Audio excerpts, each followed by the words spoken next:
follow-up.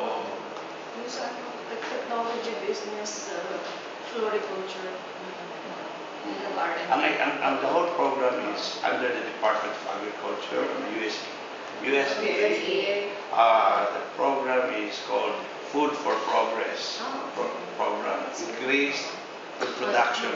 Food security siya. Fit na fit tayo dyan. And then kahapon, I was doing medical mission sa Pagsaysay, Davao del Sur.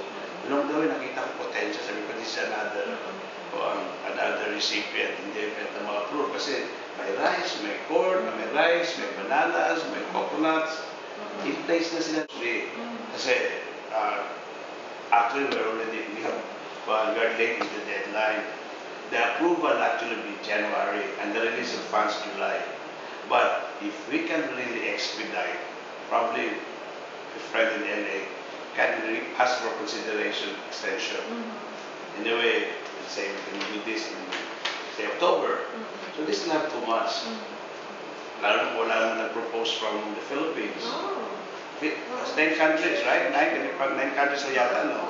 Philippines is one of them. Yeah. And Mindanao pa.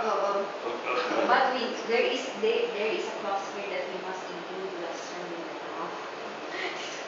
Must. It is a must. No? We will find collaborators in Western Mindanao. And that is referring to Zamboanga area, no? Hindi ako nakakarating siya sa lugar na yun. Napunta ko ng PR na Zamboanga. Yung sa coconut kasi na propagation, we have a collaborator. Zamboanga. I see. Sir Abad, taga Zamboanga mo yan. Naka yung NGO ni Mr. Larry, wala